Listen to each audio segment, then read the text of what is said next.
1982 की एक गर्म दोपहर थी।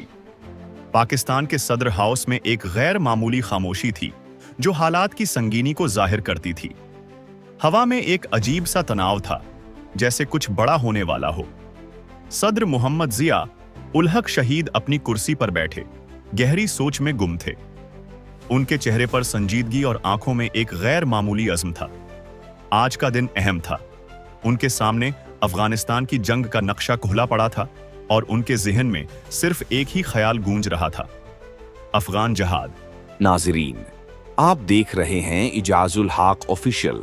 अगर अभी तक आपने हमारा चैनल सब्सक्राइब नहीं किया तो आपसे गुजारिश है कि अभी इजाजुल हक ऑफिशियल को सब्सक्राइब कर लें ताकि इस तरह की मजीद वीडियोस आपको मिलती रहें। ये वो वक्त था जब सोवियत यूनियन ने अफगानिस्तान पर कब्जा जमा लिया था और ये खतरा सर पर मंडला रहा था कि अगर इस तौसी को रोका न गया तो ये आहिस्ता आहिस्ता खलीज और मशरिक़ वुस्ता तक पहुंच जाएगा। सदर जिया उल हक इस हकीकत से बखूबी आगाह थे कि ये महज एक जंग नहीं थी, बल्कि एक आलमी ताकत के खिलाफ मुस्लिम दुनिया की बका की जंग थी। इसीलिए आज वो सऊदी अरब के दौरे पर रवाना हो रहे थे ताकि शाह फाहद से मुलाकात करके अफगानिस्तान में जारी जहाद के लिए सऊदी ताउन को यकीनी बनाएं। सदर जिया उल हक के मुआवन उनके करीब खड़े थे जब वो उठे और अपने दफ्तर से बाहर निकले। गाड़ी उनका इंतजार कर रही थी। हवाई अड्डे की तरफ रवानगी हुई। गाड़ी में बैठे सदर जिया उल हक की आंखें बाहर के मनाजर से बेनियाज थीं। वो दूर तक किसी गहरी सोच में डूबे हुए थे। उनके दिल में सिर्फ एक ही मकसद था, अफगान मुजाहिदीन को मजबूत करना और सोवियत यूनियन को शिकस्त देना। इस्लाम आबाद के हवाई अड्डे पर एक खुसूसी तैयारा उनके इंतजार में खड़ा था। जैसे ही सदर तैयारे में सवार हुए, उनके साथ मौजूद अफसरान ने महसूस किया कि उनके चेहरे पर एक गैर मामूली इत्मीनान था, जैसे वो पहले से जानते हों कि आज के फैसले तारीख में उनके नाम को हमेशा के लिए अमर कर देंगे। तैयारा फिजा में बुलंद हुआ और नीचे पाकिस्तान का सरसब्ज और शादाब मंजर धीरे धीरे छोटा होता चला गया।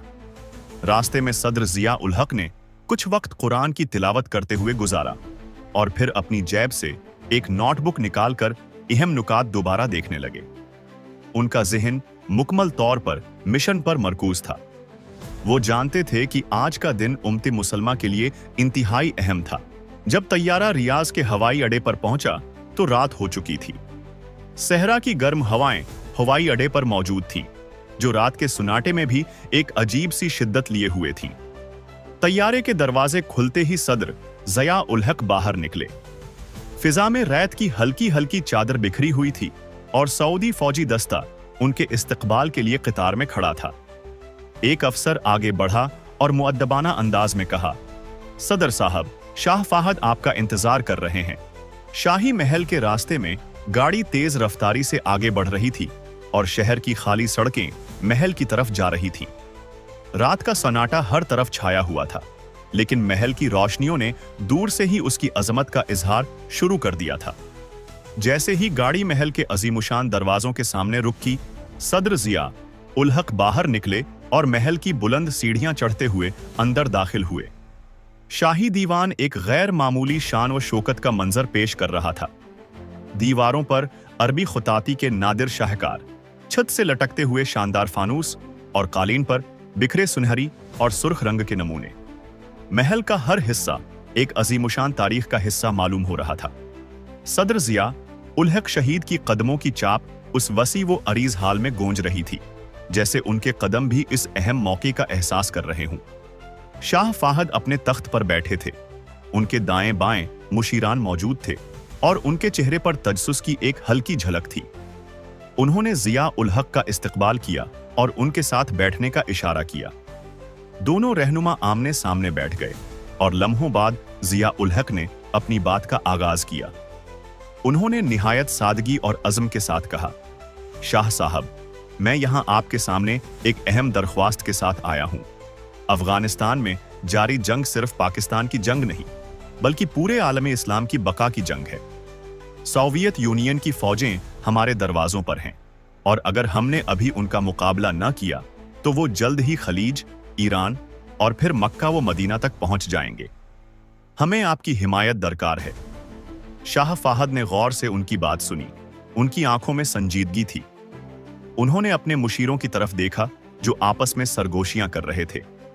शाह फाहद ने पूछा, हमने मुजाहिदीन के बारे में सुना है, लेकिन क्या यह जंग इतनी अहम है कि हम इसमें शामिल हों?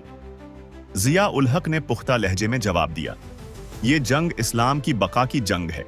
अगर हम अभी खड़े ना हुए तो मुस्तकबिल में हमारा कोई वजूद नहीं होगा। उन्होंने अपने अमले को नक्शा खोलकर शाह फाहद के सामने रखने का हुक्म दिया। ये अफगानिस्तान है और ये सोवियत यूनियन। अगर हम इनको काबुल में न रोक सके तो वो यहां तक पहुंच जाएंगे। हमें आपकी मदद चाहिए।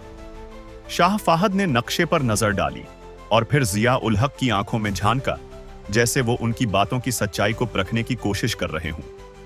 चंद लम्हों की खामोशी के बाद शाह फाहद ने गहरी सांस ली और मुस्कुराते हुए कहा, आपकी बात दुरुस्त है सदर जिया। सऊदी अरब आपके साथ है। हम आपके मुजाहिदीन की मदद करेंगे। जो भी वसाइल दरकार होंगे हम फराहम करेंगे।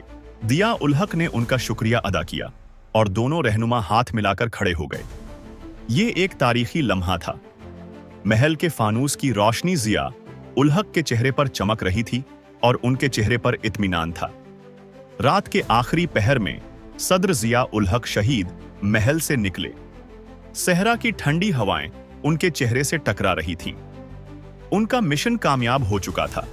वो जानते थे कि अब अगर अमेरिका एक पाई की भी अमदाद न करे तो पाकिस्तान फिर भी सोवियत यूनियन का अफगानिस्तान में कब्रिस्तान बना देगा, और उनके दिल में एक नई उम्मीद और अज़्म बीदार हो चुका था। हवाई अड्डे की तरफ जाते वक्त उन्होंने अपनी तस्बीह निकाली और जिक्र शुरू कर दिया। हवाई अड्डे पर पहुंचकर वो तियारे में सवार हुए।